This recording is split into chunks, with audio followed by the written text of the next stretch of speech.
رگوں میں یہ خون گردش کر رہا ہے. ابھی وہ ماں نے لال پیدا نہیں کیا جو میرے سامنے بیٹھ کے مذہب شیعہ کو غلط ثابت کر کے چلا جائے. کتنی بیماریاں بولو بھائی؟ ایمان کتنی چیزوں پر؟ بیماریاں کتنی ہیں؟ جس بندے کو کلمے کی ابھی سمجھ نہیں آئی میری طرف دیکھنا کتنی بیماریاں ہیں؟ ایمان کتنی چیزوں پر؟ چوتھی بیماری کوئی مائی کا نام ثابت نہیں کر سکتا. لکھ لو بیماریاں تین ہیں, ان کے نام کیا ہے؟ پہلی بیماری ہے شرک کی, دوسری بیماری ہے کفر کی, تیسری بیماری ہے نفاق کی, منافقت کی. آؤ نا دونوں شیعہ سنی بھائی مل کر قرآن سے اس کا علاج تلاش کریں اور ان تینوں سے جان چھڑائے. آؤ نا, آؤ آؤ آؤ ان تینوں بیماریوں سے جان چھڑائے. اسی لیے تو اللہ کہتا ہے مومن ہوتا ہی وہ ہے جو ان تینوں پہ لعنت کرے.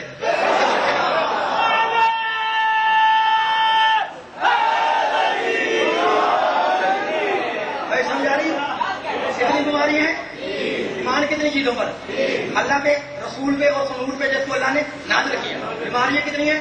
پہلی بیماری ہے شرک کی, دوسری بیماری ہے کفر کی, تیسری بیماری ہے نفاق کی, منافقت کی. آؤ دونوں شیعہ سنی بھائی مل کر قرآن سے اس کا علاج تلاش کرتے ہیں. پتہ قرآن کیا کہتا ہے کہ جس بندے میں شرک کی بیماری ہو نا اسے لا الہ الا اللہ کا ٹیکہ لگاؤ, شرک ختم. آسان نہیں کر سکتا چلیے, لا الہ الا اللہ کا ٹیکہ لگاؤ, شرک ختم. قرآن کہتا ہے جس بندے میں کفر کی بیماری ہو اسے محمد رسول اللہ کا انجیکشن لگاؤ, کفر ختم. ہو جانے مانے بیماریاں دو ہوتی اور ٹیکے بھی دو ہوتے, بیماریاں دو ہوتی, انجیکشن بھی دو ہوتے. لا الہ الا اللہ علاج ہے شرک کا, محمد رسول اللہ علاج ہے کفر کا. اب سر پہ قرآن رکھ کے جواب دو یہ منافق کا علاج کیا ہے؟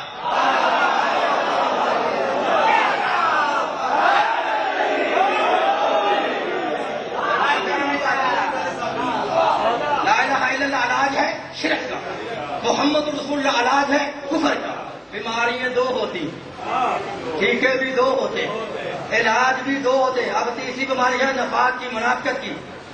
اور قرآن پتہ کیا کہتا ہے؟ تیسری بیماری سب سے زیادہ خطرناک بیماری. اس کی مثال پتہ کیسی ہے؟ جیسے طوطا ہوتا ہے. طوطا کیا ہوتا ہے؟ طوطا کبھی دیکھا ہے؟ یہ طوطا بھی منافق ہے. آگے جملہ بھی میں سمجھا سکا.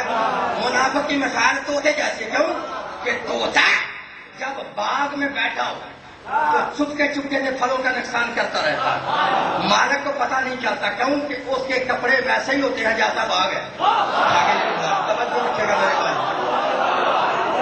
اس کے کپڑے باغ بھی سبز, طوطا بھی سبز. اب سبز میں سبز بیٹھا ہو تو نظر نہیں آتا. توجہ رکھیے گا میرے پاس. اس وقت منافق طوطے کا باغ کے دشمن کا پتہ نہیں چلتا جب تک باغ کے اندر کھڑاک نہ ہو, چاہے بندوق چلے یا پٹاس چلے. ادھر پٹاس چل گئی, اب منافق کو پتہ چل گیا یہاں مالک آ گیا. یہاں مالک آ گیا, پٹاس کی آواز چلی, وہ چو چو کر کے دشمن طوطا اڑا, منافق اڑ گیا. یہ ہے باغ کے دشمن منافق طوطے کی پہچان. وہ ہوتی ہے بندوق کی آواز سے یا پٹاخ کی آواز سے. اب اگر تم نے اپنے اندر دیکھنا ہو, ہمارے اندر تو کوئی طوطا نہیں بیٹھا. رکھے گا میرے بھائی جملہ آگے. اگر تم نے اپنے اندر دیکھنا ہو نا, ہمارے اندر تو کوئی طوطا نہیں بیٹھا, تو وہ پٹاخ سے نہیں پتہ چلتا, نہ بندوق سے پتہ چلتا. کیسے چلتا ہے؟ آؤ سنو میرے بھائیوں کی مایانات کتاب صحیح ترمذی صحیح کی ذمہ دار کتاب عیسیٰ ترمذی نے اگر اس کتاب کے اندر اس حدیث رسول کو قول نہ کیا ہو, راوی حضرت ابو سعید خدری رضی اللہ تعالیٰ عنہ نہ ہو, تو دنیا کی جس عدالت میں دل چاہے بلاؤ, بلا کے سر عام پھانسی میں لٹکاؤ. اگر ہے تو پھر سن لو, طوطے منافق کا پتہ چلا تھا پٹاس کی آواز سے. اب تمہارے اندر اگر کوئی منافق بیٹھا ہو تو وہ بندوق سے پتہ نہیں چلے گا. راوی حضرت ابو سعید خدری رضی اللہ تعالیٰ عنہ فرماتے ہیں کہ ہم نے اگر رسول کے وقت میں دیکھنا ہوتا کہ بندہ مومن ہے یا کہ منافق ہے, تو اس کے سامنے کون سا کھڑا کرتے تھے, کون سی آواز کو بلند کرتے تھے؟ وہ فرماتے ہیں ہم جب نے دیکھنا ہوتا وہ کہتے ہیں کہ نحن كنا نعرف المنافقین بعهد رسول اللہ ببغضهم علی بن ابی طالب. وہ فرماتے ہیں کہ رسول کے وقت میں ہم نے دیکھنا ہوتا کہ بندہ مومن ہے یا کہ منافق ہے, تو اس کے سامنے علی کا نام لیتے تھے. اگر بندہ علی کا نام سن کے خوش ہو جاتا, ہمیں پتا ہوتا بندہ مومن ہے. اگر علی کا نام سن کے جل جاتا تو پتا ہوتا بندہ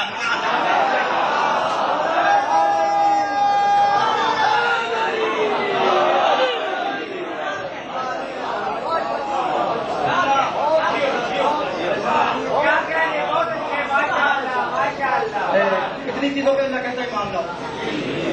بولو بھائی, بولو. اللہ پہ, اس کے رسول پہ, اور وہ سب نور پہ جس کو اللہ کہتا ہے میں نے نازل کیا. آپ مشینوں نے اللہ کو مانا پڑا لا الہ, اس کے رسول کو مانا پڑا محمد. آگے اللہ کہتا ہے محمد کے بعد ون نور الذی انزلنا, اس نور پہ ایمان لاؤ جس کو میں نے نازل کیا. کرتا ہوں ولیوں کے ساتھ کے بعد پوچھو تو نور ہے کون؟ نور ہے. اب بولو نور ہے. اب مولوی یہاں ڈنڈی مارے گا, کبھی میں بھی ڈنڈی مارتا تھا, آج نہیں تو نہ صحیح. اب جب پوچھو گے یہ نور کون ہے تو مولوی ڈنڈی مارے گا, کہے گا یہ نور علی نہیں ہے. کون ہے؟ کہے گا یہ نور قرآن ہے. کیا ہے بھائی؟ تو پھر بھی ہمیں قبول ہے. اگر نور قرآن ہے تو ہمیں کوئی اعتراض نہیں, پھر بھی قرآن کے مطابق اپنا کلمہ تو پورا کرو.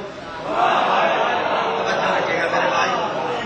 اگر وہ نور ہے قرآن تو قرآن کے مطابق اپنا کلمہ پورا کرو. اگر نور قرآن ہے نا, چلو اللہ کا شکر ہے تم نے کسی کو تو نور مان ہی لیا نا. اب جملے سمجھ لیں. کہتا ہے یہ نور قرآن ہے, تو اس سے پوچھے کہ قرآن کس کی زبان سے نکلا ہے؟ توجہ اچھے. ارے یہ قرآن کس کی زبان سے نکلا ہے؟ کہو کس کی؟ محمد کی. کہو کس کی؟ رسول کی زبان سے. اب پھر وہ بدبخت ہو جس نبی کا بولنا نور بنتا ہے وہ تم جیسا بشر کیسے ہو سکتا ہے؟ تم جیسا بشر کیسے ہو سکتا ہے؟ اگر وہ نور ہے قرآن تو قرآن کے مطابق اس کی ترتیب یوں بنے گی. فآمنوا باللہ, ایمان لاؤ اللہ کے. ہم نے پڑھا لا الہ الا اللہ, ہمارا رسول ہی, ایمان لاؤ اس کے رسول کے. ہم نے پڑھا محمد رسول اللہ. آگے اللہ فرماتے ہیں والنور الذی انزلنا, ایمان لاؤ اس نور پہ جس کو میں نے نازل کیا. اگر وہ ہے قرآن تو پھر آگے کہنا پڑے گا قرآن کتاب اللہ. قرآن. اچھا پرانے شیعہ بیٹھے ہو نا, میں نیا شیعہ, تم نسلی شیعہ, میں فضلی شیعہ. میں ایک سوال کرنے لگا, میرا بھائی کہتا ہے یہ نور قرآن ہے. چلو پھر اس قرآن سے ہی پوچھ لیتے ہیں, کیا اللہ کی پاک کتاب تو ہی بتا یہ نور تو ہے یا ناطق قرآن ہے؟ سمجھے گا میرے پاس, یہ نور تو ہے یا ناطق ہے؟ بولو بھائی ناطق ہے. میں نے کہا تھا پرانے شیعہ سوال کرنے لگے, یہ جو قرآن ہے نبی کے کتنے سال بعد نازل ہوا ہے؟ بس 40 سال کے. شاباش 40 سال کے. وہ شیعہ سنی دوستوں, اگر قرآن میں اللہ کہے کہ اس نور کو مانو جو نبی کے 40 سال بعد نازل ہوا تو پھر ہے قرآن. اگر اللہ کہے اس نور کو مانو کہ جب سے محمد ہے تب سے وہ نور ہے, اب لفظ آیا نہیں کرتے, جب سے محمد ہے تب سے وہ, تو پھر قرآن نہیں, قرآن ہے 40 سال کے بعد. آؤ پارہ نمبر 9 ہے, سورہ الاعراف ہے. گھر میں قرآن جا کے بول کے پڑھ لینا, پارہ نمبر 9 سورہ الاعراف. اگر اللہ کے اس نور کو مانو جو محمد کے 40 سال کے بعد نازل ہوا تو پھر ہے قرآن. اگر اللہ کے اس نور کو مانو کہ جب سے محمد ہے تب سے وہ نور ہے تو پھر قرآن نہیں. قرآن ہے 40 سال کے بعد. پارہ نمبر 9 سورہ الاعراف. آواز خالق آتی ہے فالذین آمنوا بہ وعزروہ ونصروہ واتبعوا النور الذی انزل معہ. اللہ فرماتا ہے پس بولو جو ایمان لائے, وعزروہ پھر میرے رسول کی عزت کی, ونصروہ پھر میرے نبی کی مدد کی, واتبعوا النور الذی